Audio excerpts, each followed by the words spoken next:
Let's gaze our attention as the offense takes the field on Rashad Penny. Now, I'm not going to say you completely abandon the passing game, but it would really behoove them to get this running game going more.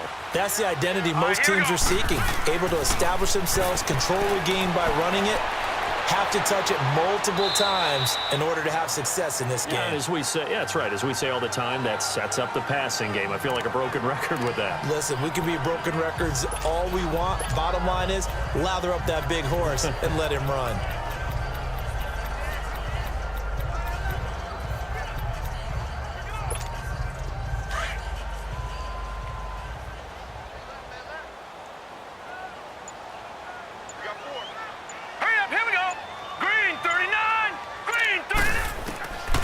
From the shotgun, he'll look to throw. A quick throw, but incomplete.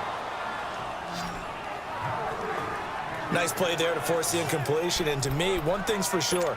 When you're the underdogs and you're playing on the road, you absolutely have to get takeaways. You've got to get the ball from them. Yeah, win that turnover battle, going to be key. They didn't get one there, but you get the feeling they keep making plays like that, they might just get a few. Yeah, once you get one, defensive teams think they come in bunches. Call it a gain of 7, and it gets them a new set of downs.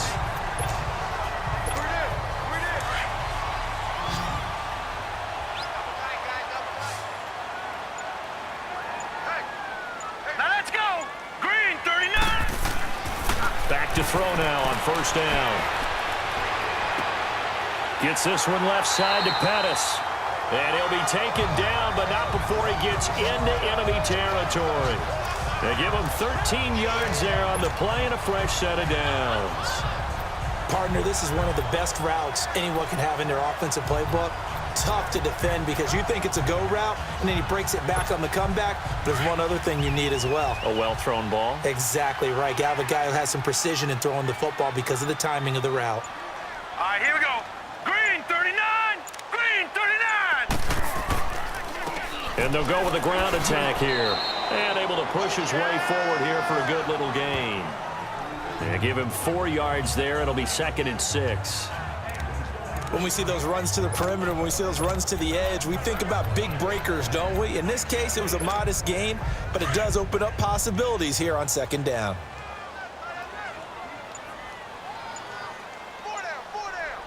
Here we go now. 3-19. They'll look to throw here. Now he'll dump it underneath to his running back, complete. And he'll get it inside the 40 to the 39. Give him 3 on the play, and all of a sudden here, it's 3rd down. Everyone's got to be able to catch the football. Doesn't matter what position you play, but if you're on offense, be aware a ball may come your way. Blue 90. Blue 90. They'll drop to throw. And a quick throw here, that's complete. And they're able to get this one past the 30 to the 25-yard line. His first catch, good for 14 there and a first down. Got to say, I was a little surprised to see him, Charles, come out in the shotgun on 3rd and less than a yard. Yeah, but the way the NFL is nowadays, we hardly ever see anyone really run for it on short yardage. So they're going to throw the football more times than not. That was a nice, easy rhythm throw right there, and they pick up the first down.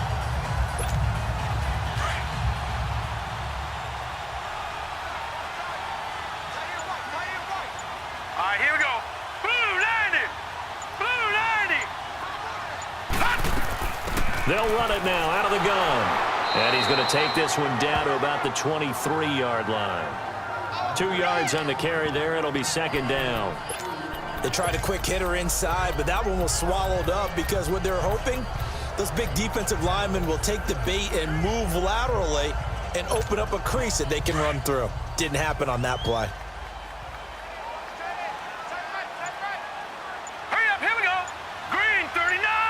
Green 39. He'll look to throw. And he's going to have the hook up to Sutton. And he's able to get it to the edge of the red zone at the 20-yard line. Only 3 yards on the catch. It's 3rd down.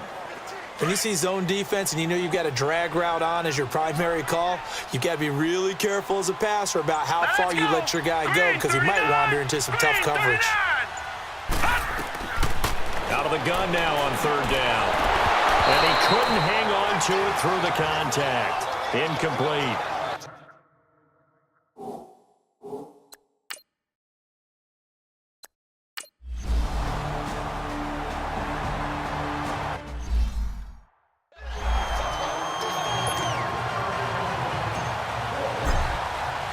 The punter Pinion now to kick this one away.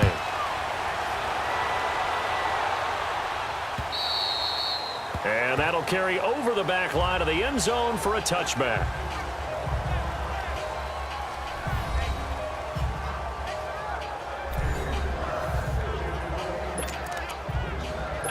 Mariota and the Titans break the huddle, 1st and 10 at their 25-yard line.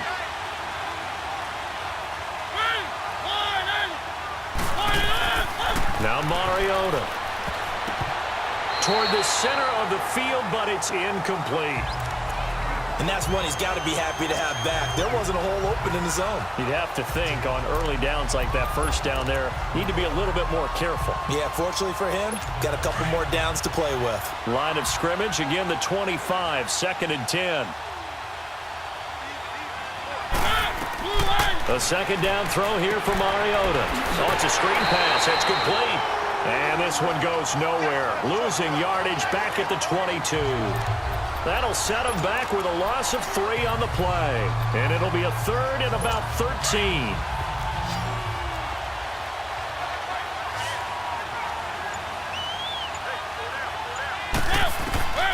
From the gun, Mariota. He will find Davis on the left side, complete. And he finally goes down at the 23-yard line. A big play, Mariota to Davis, 55 yards. There will always be a place for methodically marching the ball downfield. But when you can pick it up in big chunks and strike like that, have explosive plays, that's often the difference in winning and losing. Those types of plays that can knock a defense off balance, that'll drive a team towards a victory. So barely time to catch our breath. Here's 1st and 10 just outside the red zone.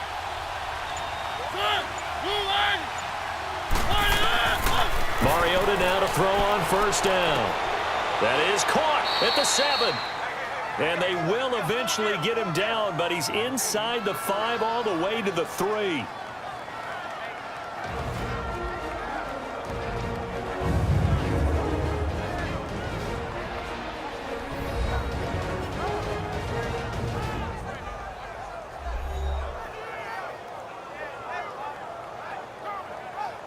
And we remind you, coming up at the half, we'll join who, Charles? The coach. The coach, Jonathan Coachman, standing by in Orlando. He'll have stats and scores from games in progress, as well as scores from earlier today. The coach. Sorry, we get slap happy up here sometimes. 2 big plays in succession. Not sure this D knows what hit him, but now they got to get ready. It's 1st and goal.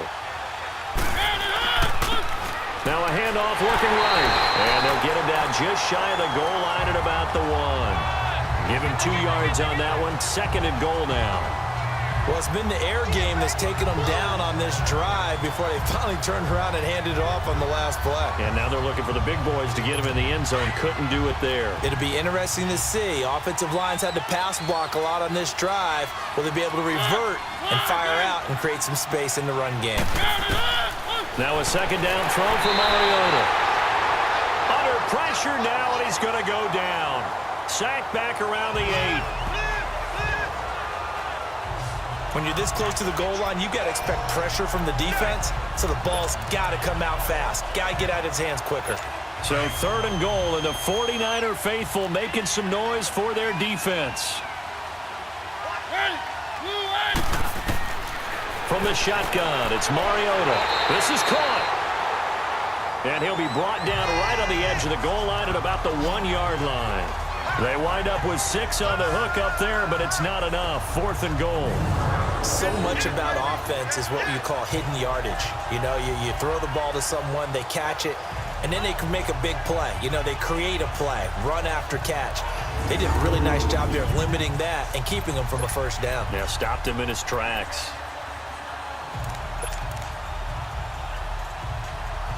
So now here comes the field goal team for the 3rd time today. Less than an extra point attempt here. This is an 18-yarder. And McManus able to put it through. And that extends their advantage to 6. It's 16-10. So he's been a busy man here in this first half. That's 3 field goals for him now. And not just 3 field goals, but 3 for 3. So even though the offense has struggled a bit putting it in the end zone, They've still been able to come away with points due to his leg. This one fielded at the 5. And he's up across the 25 and down at the 28-yard line.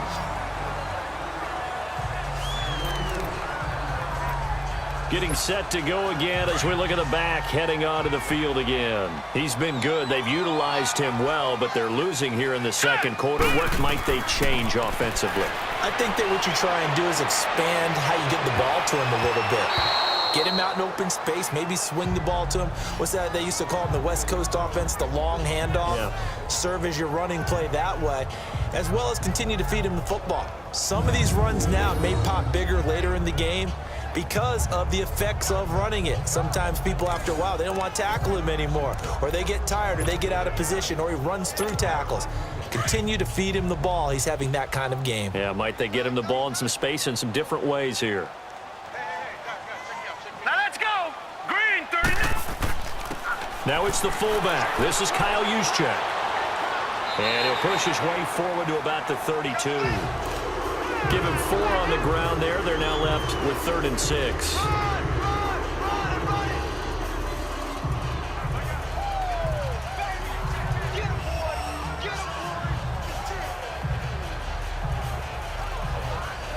So we reach halftime here with the visiting Titans taking the lead into intermission.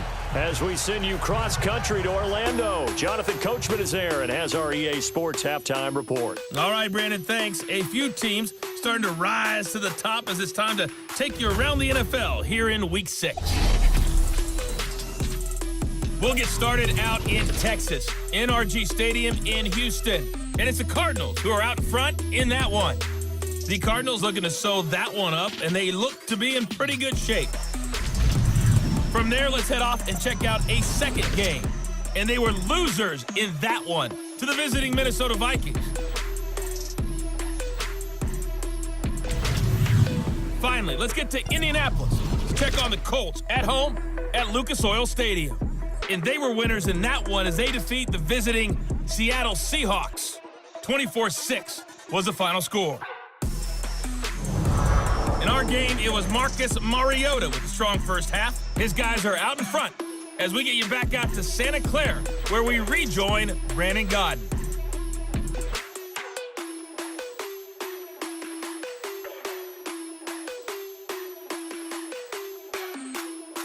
All right, Coach, thank you, and we welcome everyone back for quarter number